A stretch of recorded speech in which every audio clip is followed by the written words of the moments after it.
विधानसभा क्षेत्र क्रमांक 5 का वार्ड क्रमांक 77 वर्ष 2015 में पहली बार नगर निगम सीमा में शामिल किया गया। वर्ष 2015 में शहरी सीमा से लगे 29 गांवों को नगरीय सीमा में शामिल किया गया था। 3 पंचायतों को मिलाकर बना यह वार्ड इंदौर का एजुकेशन हब भी कहलाता है। भाजपा के पुष्पेंद्र चौहान पहली बार इस वार्ड से चुनकर पार्षद बने।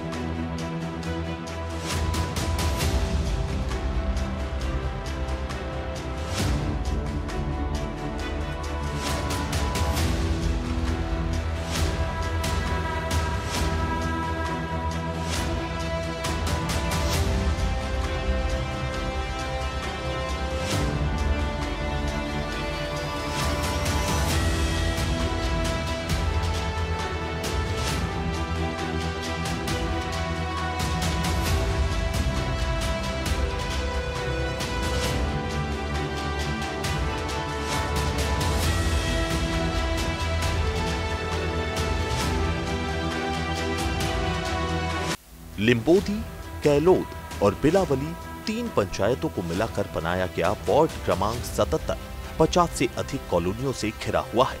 इस वार्ड से पहली बार भाजपा के पुष्पेंद्र चौहान ने कांग्रेस के महेश सिसोदिया को 700 से अधिक वोटों से परास्त करते हुए जीत हासिल की थी। 22,200 मतदाताओं में से 12,666 मतदाताओं ने अपने मताधिकार का उपयोग किया था। भाजपा के पुष्पेंद्र चौहान को 6,635 जबकि कांग्रेस के महेश सिसोदिया को 5,860 वोट मिले थे। पहली बार निगम चुनाव में मत देने वाले इस वार्ड के मतदाताओं ने 206 मत नोटा को भी दिए थे। 85 वार्ड में से यह एकमात्र ऐसा वार्ड था जहां सिर्फ 2 ही उम्मीदवार चुनाव मैदान में थे। आरक्षण में यह वार्ड एसटी पुरुष के लिए आरक्षित था। भाजपा और कांग्रेस दोनों के पास ही इस वार्ड से अधिक विकल्प न होने के कारण बिना विरोध के पुष्पेंद्र चौहान और महेश सिसोदिया को टिकट मिला था। वार्ड 77 में 3 बड़े तालाब हैं, जो इस वार्ड में पानी की पूर्ति के साथ ही शहर के अन्य इलाकों में भी पानी की आपूर्ति करते हैं। बिलावली तालाब से तो मालवा मील तक पानी पहुंचाया जाता है। खंडवा रोड एजुकेशन हब के रूप में भी पहचाना जाता है। क्षेत्र में कई स्कूल व कॉलेजेस हैं। इसके अलावा 2 बड़े आश्रम इस वार्ड की पहचान है। पंचायत से पहली बार नगर निगम सीमा में शामिल हुए इस वार्ड के पार्षद के सामने चुनौतियां कम नहीं थीं। अविकसित वार्ड में काम कराने में पुष्पेंद्र चौहान कितने सफल हुए, इसका जायजा लेने के लिए हमारी टीम वार्ड में पहुंची। पार्षद ने तो अपने कार्यकाल को संतोषजनक बताया। वार्ड की कुछ कॉलोनियों के रहवासियों ने भी पार्षद के कार्य की सराहना की। बिलावली, कैलोद और लिंबोदी पंचायत से मिलकर बना वार्ड 77 पूरी तरह से अविकसित था। पंचायत में सीमित बजट होने से यहाँ विकास कार्य नहीं के बराबर ही थे।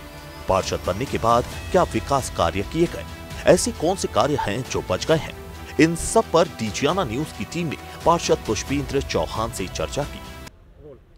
राऊ विधानसभा क्षेत्र के अंतर्गत आने वाले वार्ड क्रमांक 77 के पार्षद पुष्पेंद्र चौहान इस समय हमारे साथ मौजूद हैं। हम उनसे चर्चा करेंगे किस तरह का कार्यकाल रहा।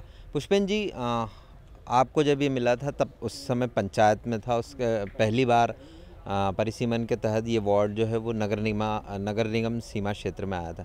किस तरह की चुनौतियाँ थी आपके सामने?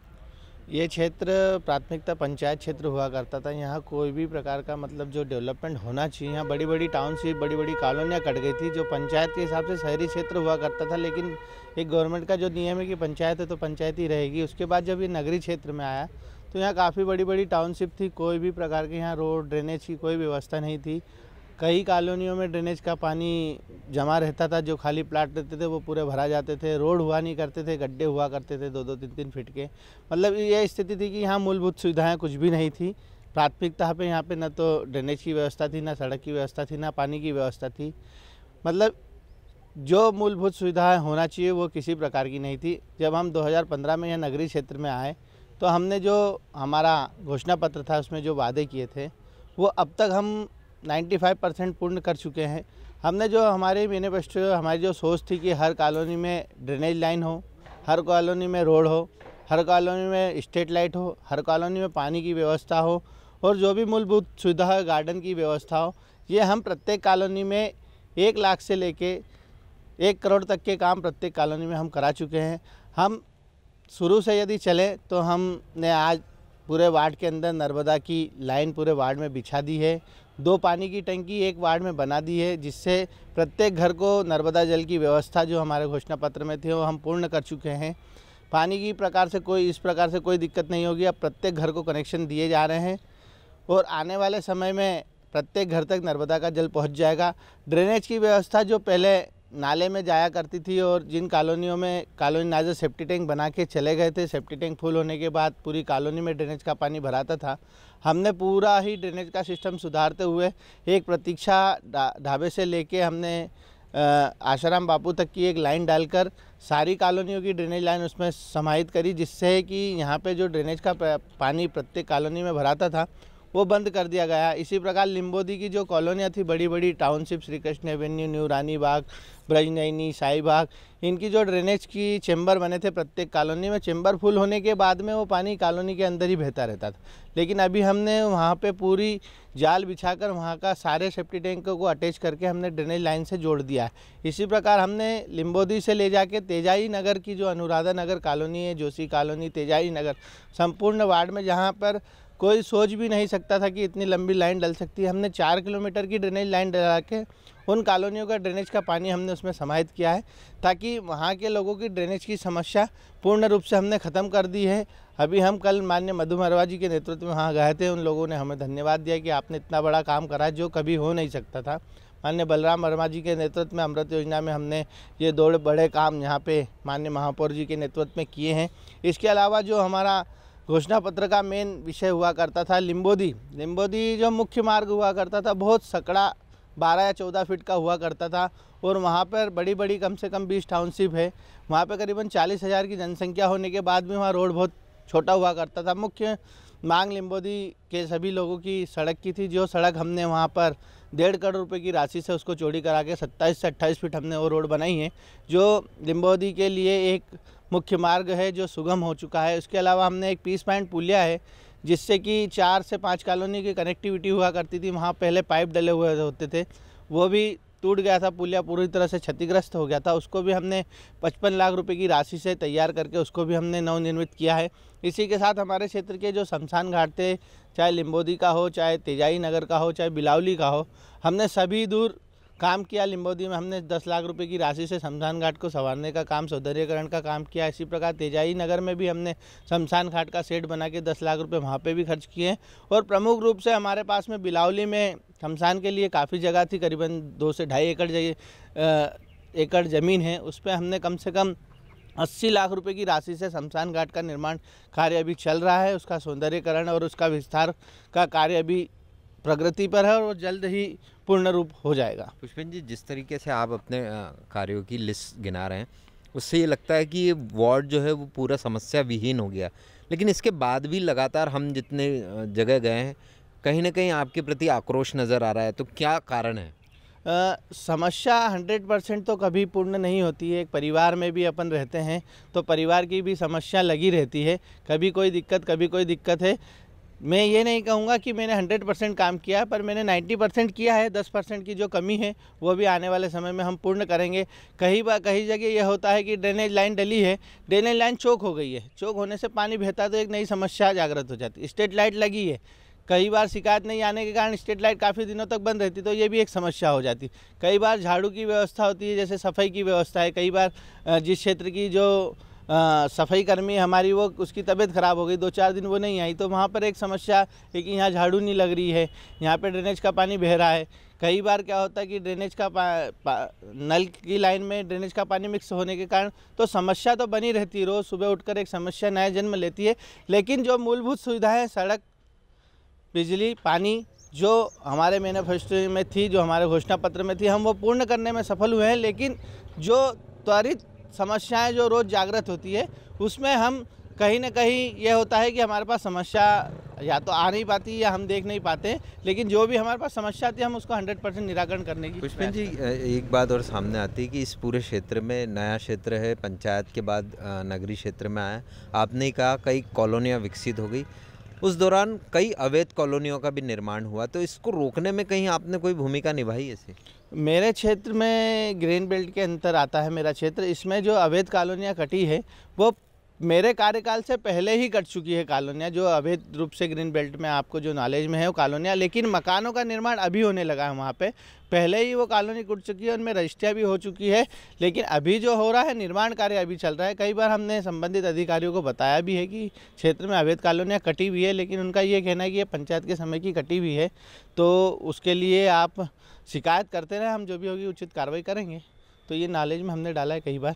मतलब आप इसके लिए लगे हुए हैं, और अगर आगे फिर मौका मिलता है, जनता अगर आपको फिर मौका देती है, पार्टी फिर मौका देती है, तो इस पे कहीं ना कहीं रोक अंकुश लगाने का प्रयास करेंगे? जरूर प्रयास करेंगे, क्योंकि क्षेत्र में अवैध कॉलोनी कटने से हमको भी डेवलपमेंट करने में कई प्रकार से दिक्कत आती है कि अवैध कॉलोनी में ना तो कॉलोनाइजर रोड, ना ड्रेनेज, ना लाइट, ना पानी, किसी प्रकार की व्यवस्था नहीं करती है। और जब वहाँ जनता बस जाती है तो वो हमसे त्वरित यह मांग करती है कि आप हमारे लिए ड्रेनेज की व्यवस्था, रोड की व्यवस्था, बिजली की व्यवस्था करें, जो हम करने में असफल होते हैं। फिर भी हम प्रयास करते हैं कि पहले ही अवैध कॉलोनी ना कटे, तो इस प्रकार का हमको अवैध डेवलपमेंट करने नहीं पड़ेगा। पुष्पेंद्र जी, आपने जिस तरीके से अपनी लिस्ट गिने उसके मुताबिक 90% काम हो चुके, 10% वो कौन से काम हैं जो आप नहीं कर पाए? जैसे 10% काम में मैं आपको बताना चाहूँगा कि क्षेत्र में जैसे कोई शिवधाम कॉलोनी है, अब उस शिवधाम कॉलोनी के अंदर 10 गार्डन है। अब 10 गार्डन में हम 2 गार्डन बना पाए, लेकिन 8 गार्डन रह गए। ऐसे ही न्यू रानी बाग कॉलोनी के अंदर करीबन 6-7 गार्डन है, तो हम 2 बना पाए हैं, कहीं पे 1 बना पाए हैं। तो ये कॉलोनियाँ बड़ी है, उनमें जैसे गार्डन की व्यवस्था अधिक है, तो हम उसमें 1-1, 2-2 गार्डन का डेवलपमेंट कर चुके हैं। कई कॉलोनियाँ हैं जिनमें स्ट्रीट लाइट कम मात्रा में लगी हुई है। तो ये जो 2-3 काम हैं, जो जहाँ पे बोलते हैं कि अधिक संख्या में जो चीज़ होती है उसको कम संख्या में करने का प्रयास कर रहे हैं। तो एक-एक करके हम जो काम बढ़ेंगे आगे, तो हम उन कॉलोनियों के गार्डनों का भी डेवलपमेंट करेंगे, उन कॉलोनी में स्ट्रीट लाइट भी लगाएंगे। यही एक जो मूलभूत है कि जो हम 10% नहीं कर पाए हैं, वो गार्डन और स्ट्रीट लाइट का एक विषय है जो हम करने में असफल रहे हैं, लेकिन आने वाले समय में वो हम 100% करेंगे। तो ये है पुष्पेंद्र चौहान जो बता रहे हैं कि उन्होंने लगभग 90% काम अपने वार्ड का किया है, और 10% जो काम बचा है वो अगर उन्हें पुनः मौका मिलता है तो वो उसे पूर्ण करने का प्रयास करेंगे। आइए अब हम जानेंगे क्षेत्र की जनता से कि क्या पार्षद के बारे में उनकी राय है। पिछले कुछ वर्षों में वार्ड में नई कॉलोनियां विकसित हुई हैं। यहाँ पार्षद पुष्पेंद्र चौहान ने सड़क, ड्रेनेज के साथ ही नर्मदा के पेयजल को लेकर अच्छा काम किया है, जिसके चलते कॉलोनियों में रहने वाली जनता ने पार्षद के कार्य की सराहना की है। अपने पार्षद पुष्पेंद्र सिंह चौहान तो कंटिन्यू 5 साल से कंटिन्यू सक्रिय है, अभी तक भी सक्रिय है। कार्यकाल उनका हालांकि 1 साल पहले खत्म हो गया है। काफ़ी काम किए उन्होंने। अपने लिम्बोदी की अगर बात करूं मैं, तो लिम्बोदी की मेन रोड खंडवा रोड से अपने लिम्बोदी तक उन्होंने एक बहुत बढ़िया रोड बनाई है। पीस पॉइंट की बात करें, पीस पॉइंट की पुलिया जो बहुत ही मतलब इतनी खतरनाक हालत थी कि हर बार पूरे गाँव में पानी भर जाता था बारिश में, वो पुलिया का निर्माण हुआ उनके द्वारा, बहुत शानदार काम हुए। गार्डनों की बात करें तो ये गार्डन एक बन रहा है फेज़ 1 का, फेज़ 2 में एक गार्डन का निर्माण हो गया है। इवन नर्मदा लाइन की बात करें, पानी की टंकियों का निर्माण हुआ, सीवरेज का काम बहुत बढ़िया हो गया है। पूरा गंदा था, हमारे यहाँ के बोरिंग सब मतलब गंदे हो जाते थे, पीने लायक पानी नहीं होता था। अब पूरा बहुत बढ़िया हो गया है। मतलब कुल मिला के बहुत बढ़िया काम हुआ पार्षद जी के द्वारा। सक्रिय रहे। पार्षद जी का कार्यकाल जो 5 साल का बहुत ही अच्छा और सुव्यवस्थित तरीके से उन्होंने चलाया है, और क्षेत्र में अच्छे विकास के कार्य किए हैं। जहाँ तक हम लोग बात की करें विकास की, तो कोई भी जगह ऐसी नहीं है, जैसे यहाँ पर भी चौड़ीकरण का काम अच्छा हुआ है। सामने एक कॉलोनी, वहाँ पर भी कृष्णोदय का पूरा अच्छा काम किया हुआ। पीयूष पारेख जी भी सक्रिय नहीं रहते, ऐसी शिकायत रहती है लगातार। नहीं, पार्षद तो बराबर सक्रिय रहते हैं और समय समय पर हर जगह जाते हैं, पूरे क्षेत्र का भ्रमण करते हैं। इस पार्षद के बारे में हम ऐसा नहीं मानते कि सक्रियता नहीं रहते, अति सक्रियता से कार्य करते हैं। क्षेत्रीय पार्षद हमारे श्री पुष्पेंद्र जी चौहान काफ़ी सक्रिय रहे, और इनके कार्यकाल में काफ़ी अच्छे काम हुए हैं हमारे यहाँ। शुरू में इस कॉलोनी की बड़ी स्थिति ख़राब थी। यहाँ ड्रेनेज का पानी चारों तरफ भरा रहता था, सभी खाली प्लाटों पे। रोड नहीं थी, तो पहले तो ड्रेनेज की लाइन डलवाई, इसको मेन लाइन से उधर जोड़ा, संत नगर ले जाते जन सहयोग से। उसके बाद में 4-5 साल बाद में फिर रोड का काम इनके कार्यकाल में हुआ। ये भी जन सहयोग से निर्माण कार्य हुआ, और आज भी देख लो आप रोड कितनी अच्छी बनी हुई है, बहुत अच्छी रोडें बनी है और ये सतत प्रयास में रहते हैं। अभी नर्मदा लाइन का काम में भी ये लगे हुए हैं, आधा अधूरा काम है लेकिन इसको भी ये पूरा करवा देंगे। 10 में से नंबर देने की बारी आए तो कितने देंगे? 10 में से इनको मेरी तरफ से तो 10 ही दूंगा। साल का कार्य बहुत बढ़िया रहा। हमारी कॉलोनी में सड़क नहीं थी, सड़क बनवाई उन्होंने, ड्रेनेज नहीं थी, ड्रेनेज बनवाई हमने। हर काम में सहयोग किया। जब भी कुछ परेशानी आती थी नगर निगम जाते थे, हमारे साथ आते थे, पूरा सहयोग किया हमने। सक्रिय रहे मतलब? खूब सक्रिय रहे, एक्टिव बिल्कुल रहे, बिल्कुल। हाँ। क्या, और हर बार ऑफिस में जाते थे, रिस्पांस मिल रहा था। हम नंबर देंगे 10 कम से कम 9 नंबर तो दूंगा साहब मैं। बिल्कुल सही रहा, सब अच्छे से रहा। हाँ। और क्या समस्याएं थी? समस्या तो बहुत थी कि अपन यहाँ से वहाँ कॉलोनी के वहाँ तक नहीं जा सकते थे। हाँ। लेकिन अब यह है कि सड़क बनने से बिल्कुल सुविधा हो गई, हर चीज़ की सब फैसिलिटी हो गई, पानी सब चीज़ की हो गई है, किसी तरह की कोई प्रॉब्लम ही नहीं आती है अब तो। सक्रिय रहे पार्षद? जी बिल्कुल। कभी लगा कि उन्हें कॉल करके बुलाना चाहिए तो आए? नहीं नहीं, आगे से आगे सारी सुविधाएं होती रही, हमको ज़रूरत ही नहीं पड़ी, वो आगे से आगे सब चीज़ ही करते रहे। सब चीज़ का पहले से ध्यान रखा उनने, हम लोगों को कभी बोलने की ज़रूरत नहीं पड़ी किसी तरह से भी, कैसे भी। क्योंकि अधिकतर जनप्रतिनिधि नंबर देने की बारी आए 10 में से तो कितने देंगे? 10 में से 10 ही देंगे हम तो। एक्टिव रहा। आप पूरे क्षेत्र के विकास की बात करेंगे तो जिस जगह पर अपन खड़े हैं यहाँ कम से कम 2-2, 3-3 फीट ड्रेनेज का पाइप पानी हुआ करता था। एक सबसे बड़ी मूलभूत व्यवस्था यहाँ की सुधारी, इसकी सड़कें सुधारी। लिम्बोदी में जब हम लिम्बोदी गेट से जब अंदर एंट्री करते हैं तो वहाँ पर इतनी अव्यवस्था रहती थी, जो आज आप देखेंगे कि आप कम से कम 50 फीट की सड़कें हैं, है ना। सबसे क्षेत्र में पेयजल की सबसे बड़ी व्यवस्था वहाँ से की गई है, क्योंकि हमारे यहाँ 3 लाख लीटर पानी की टंकियाँ, 2-2 टंकियाँ बनी हमारे क्षेत्र में। तेजाजी नगर हम चले जाएं तो तेजाजी नगर में अनुराधा नगर हो गया हो, जोशी कॉलोनी हो गई हो। की बारी आए तो कितने देंगे? 10 में से 11 नंबर देंगे। नहीं, बहुत अच्छा रहा, हमारी बहुत अच्छी राय है, उन्होंने बहुत अच्छा काम किया है। हमारे कॉलोनी में जैसे हम पहले रहते थे तो हमें बड़ी प्रॉब्लम होती थी वॉक करने में और कुछ भी काम करने में, लेकिन जब से हम देखे हैं बहुत अच्छे रोड बन गए हैं, बच्चों को साइकिलिंग करने में और दूसरे काम करने में भी बहुत सुविधा हो गई है, ड्रेनेज की बहुत अच्छी व्यवस्था हो गई है, हम बहुत संतुष्ट हैं उनके काम से। अच्छा, ऐसा होता अधिकतर शिकायत रहती पार्षद या जनप्रतिनिधि कोई भी हो कि एक बार चुनाव जीतने के बाद वो वापस लौट के नहीं आते मतदाताओं के बीच? नहीं, ऐसा तो नहीं मुझे लगता है, होता है जनरली ऐसा, लेकिन हमारे पार्षद से हमें ऐसी कोई समस्या नहीं है। ये हमारे बीच में आते भी हैं और हमारी समस्याओं का समाधान भी करते हैं। नंबर देने की बारी? परेशानी तो वैसे कुछ नहीं आई है, बाकी जितनी भी सरकार की योजनाएं थी करीब करीब सारे ही लागू करी है, पूरे बिल्कुल जो आखिरी व्यक्ति है वार्ड का वहाँ तक उनको पहुँचाने की कोशिश भी करी है। और जैसे आम सुविधाएं, जैसे अभी बहुत सारी जगह हमने नर्मदा की लाइन भी पार्षद जी ने डाल दी है, और जहाँ पर ड्रेनेज नहीं थी ड्रेनेज भी डाली है। मेरी कॉलोनी में हुआ है, ड्रेनेज भी डल गई है, नर्मदा भी डल गई है और लाइटिंग का काम भी हो गया है और रोड बची है, बस तो रोड बनना बाकी है। वैसे अगर मैं मेरी कॉलोनी को लेके दूंगी तो कम से कम 8 नंबर तो दूंगी। पार्षद पुष्पेंद्र चौहान के अनुसार यदि उन्हें या उनके परिवार के सदस्यों को फिर से क्षेत्र का जनप्रतिनिधि बनने का अवसर मिलता है तो बचे हुए सभी विकास कार्यों को पूर्ण कर लिया जाएगा। पार्षद बनते ही जनप्रतिनिधि कई बार अति महत्वाकांक्षी हो जाते हैं। वार्ड 77 के पार्षद पुष्पेंद्र चौहान को लेकर भी कुछ इसी तरह के आरोप क्षेत्र के रहवासियों ने लगाए हैं।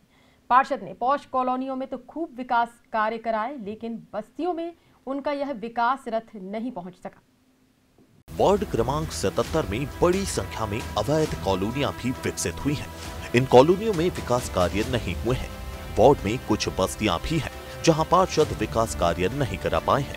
वार्ड पार्षद पर भाजपा और कांग्रेस के मतदाताओं से भेदभाव के आरोप लगने के साथ भूमाफियाओं के साथ अवैध कॉलोनी विकसित करने जैसे गंभीर आरोप भी लगे हैं। यह आरोप तब और गंभीर हो जाते हैं जब उन्हीं की पार्टी से जुड़े लोग ये आरोप लगाते हैं। पार्षद के पहले सविता मालवी सरपंच थी, उस समय भी हमने मज्जन वर्मा को आवेदन दिया था कि हम बहुत परेशान हैं। पार्षद के टाइम पे भी आवेदन दिया तो वो आवेदन हमारा कचरे के डब्बे में डाल दिए गए। जब भी हम सीएम हेल्पलाइन में कोई शिकायत करते हैं कि हमारा काम करना, तो ये नगर निगम के अधिकारियों से बोल देते हैं कि हमने उनका काम कर दिया है। पार्षद फिर किस में सक्रिय हैं? पार्षद अवैध कॉलोनियाँ काटने में सक्रिय हैं।